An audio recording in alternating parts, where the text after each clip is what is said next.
वरती नारळ,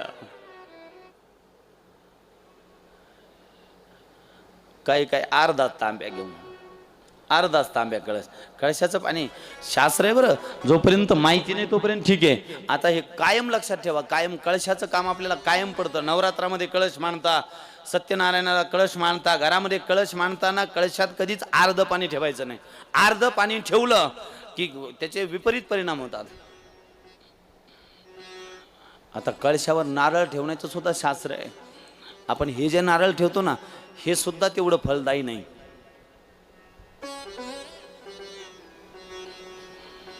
आता ते उद्या सांगतो, नारळ कळशावर कसं ठेवायचं.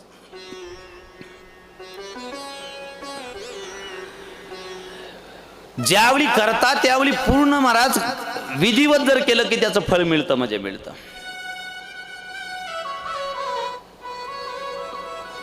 आज गोमातेने विचार केला, जर मला भगवान विष्णूचं दर्शन होत असेल तर मोठा आनंद आहे, परंतु ब्रह्माजीला विचारलं मला दर्शन करू लागले याच्या मागचा हेतू काय.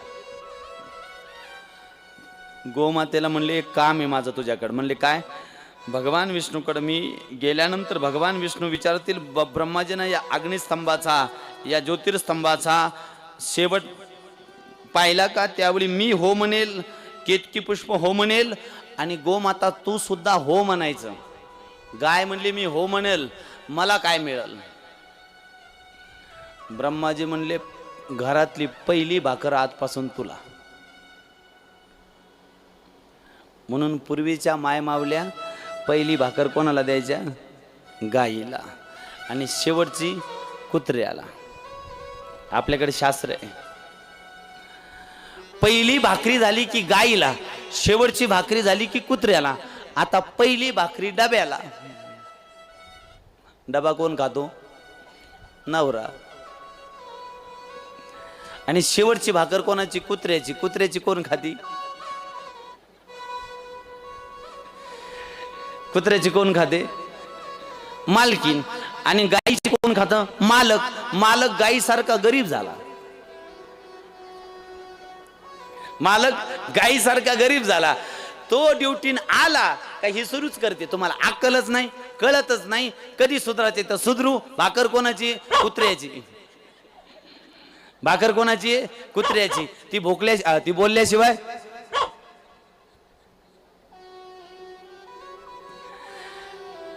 आपल्याकडे शास्त्र आहे, पहिली भाकरी जर गाईला गेली तर म्हणले पूर्वजांना पोहोचते, पितरांना पोहोचते. म्हणले जर पितरांना अन्न गेलं तर म्हणले घरातली पुढची पिढी बिघडत नाही, मुलगा वायाला जात नाही, वेशनाधीन जात नाही, मुलाची बुद्धी भ्रमित होत नाही. कशाने, म्हणले पूर्वजांना दिल्यानंतर. म्हणून पहिली भाकर गाईला.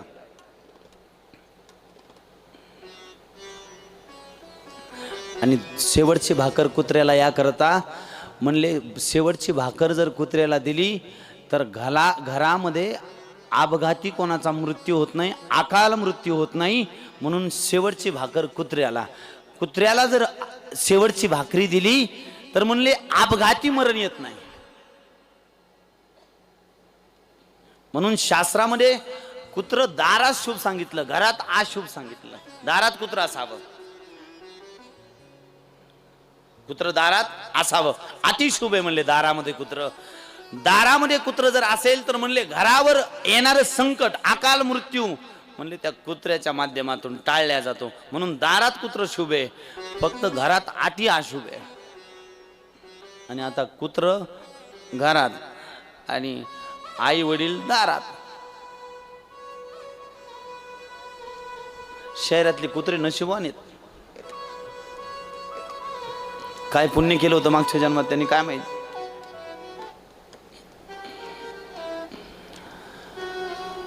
कुत्र्याला भाकरी दिल्यानंतर अकाल मृत्यू टळतो. कुत्र कोणाचं वाण आहे माहिती, लक्ष्मीचं वाण. काय लक्ष्मीचं वाण माहित नाही. धन्यवाद. माहित नाही म्हणल्याला माहित करू नका. लक्ष्मीचं वाहने उल्लू. म्हणले लक्ष्मीचं वाहन काय? उल्लू. म्हणून लक्ष्मी उल्लू बनवत.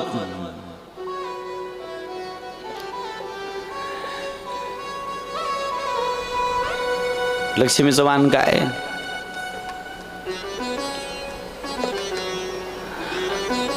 पुराणामध्ये वर्णन आलं,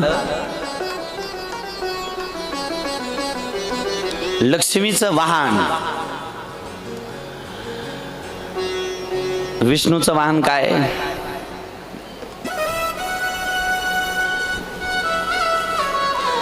विष्णूचं वाहन काय? बरं तुमच्या दारात कोणतं वाहन आहे ते सांगा. देवाचं नंतर बघू. तुमच्या दारात जे वाहन आहे त्याचं तरी नाव माहिती का? तुमच्या दारात कोणतं वाहन आहे?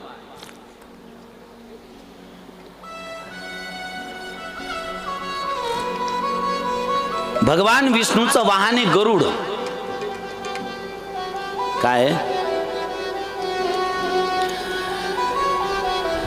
आपल्याकडे वाहनाला सुद्धा एवढं प्राधान्य, वाहनाच्या सुद्धा पूजनाचं महत्व आहे.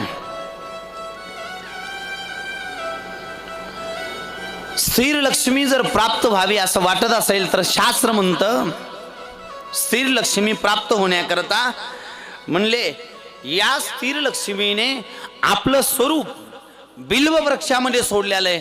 म्हणले ज्यांना स्थिर लक्ष्मी प्राप्त करायची त्यांनी बेलाच्या झाडाखाली दिवा लावायचा.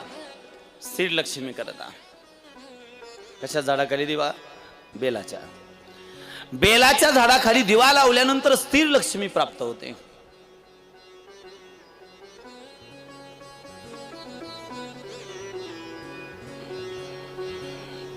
पुराणामध्ये वर्णन आलं, बेलाला प्रदक्षिणा मारण्याचं खूप मोठं शास्त्र आहे. बेलाला जेल देण्याचं खूप मोठं शास्त्र आहे. बेलाची विधिवत पूजा करण्याचं खूप मोठं शास्त्र आहे. म्हणून काही वृक्ष काही वृक्ष अतिशुभ सांगितले. त्यामध्ये शमी अतिशुभ वृक्षामध्ये, रुई अतिशुभ वृक्षामध्ये. ज्या स्त्रीला संतान होत नाही अशा स्त्रीने शमिलीच्या तेलामध्ये रुईला, त्याच्या जर तुम्ही ते रुईला फळ येतं, त्या फळामध्ये कापसासारखा लाल आपला व्हाईट धागा प्राप्त होतो, कापसासारखी वात.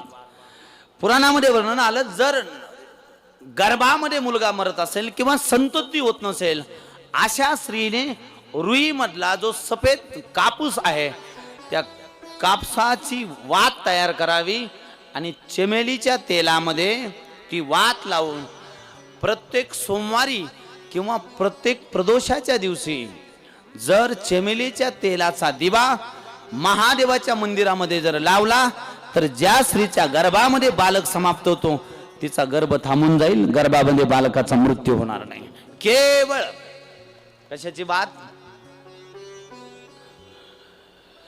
पुराणामध्ये वर्णन आलं,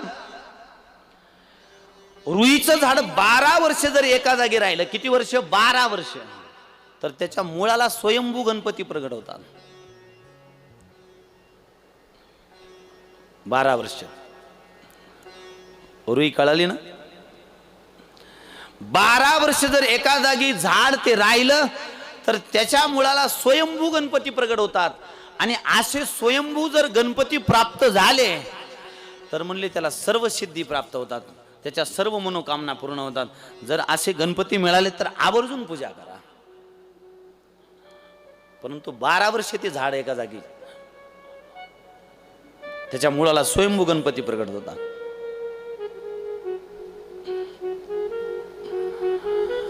अशा गणपतीच्या पूजनाचं खूप मोठं महत्व आहे.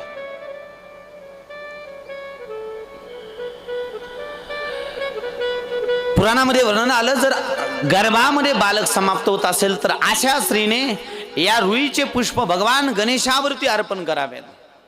गणपती बाप्पावरती रुईच, कारण गणेशाला हे पुष्प अतिप्रिय आहे. दुर्वा जर नाही मिळाली तर रुई पुष्प अतिप्रिय आहे.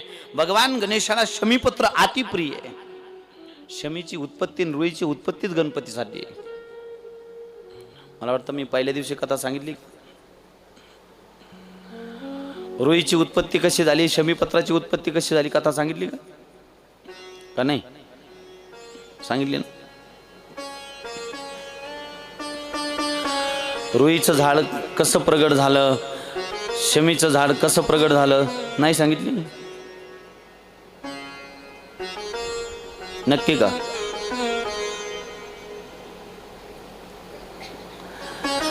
ही शमी नावाची जी वृक्ष आहे ही पूर्वजन्मी औरव नावाची मुनीची कन्या होती शमिका.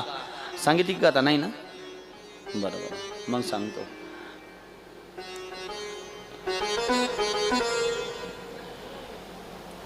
शमी गणेशाला का प्रिय आहे, रुई पुष्प का गणेशाला प्रिय, याची सुंदर कथा आहे. आता विषय निघाला तर सांगतोच. मला वाटतं एकदा उठून भजन करता का, जरा पाय मोकळे होतील, पुढच्या कथेत मन लागल.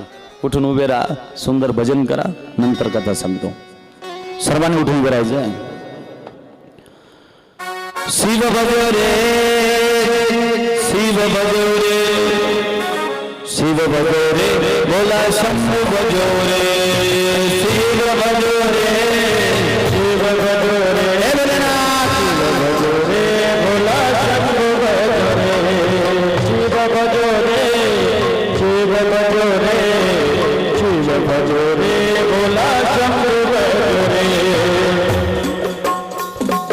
शिव भजो रे बोला शंभू भजो रे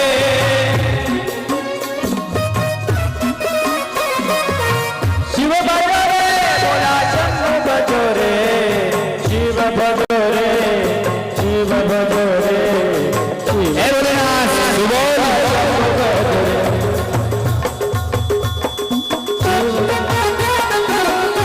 हे भोलेनाथ सर्वांनी चालू एक मिनिट. गोदा मोठा गोदा पुरुष मंडळीचा इकडे मातृशक्तीचा इकडे मोठा राऊंड करा. मातृशक्तीचा मोठा राऊंड करा. पाठीमागे तुमचा एक राऊंड करा. पाठीमागच्या मातृशक्ती तुमचा पाठीमागे राऊंड.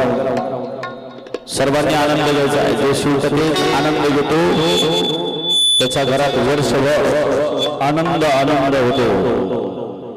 सर्वांनी पाठीमाग गोडाऊन करा.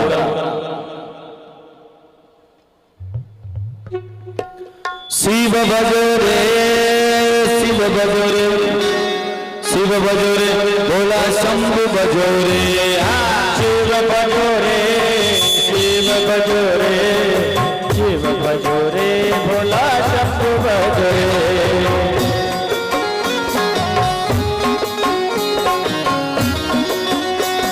शंभो.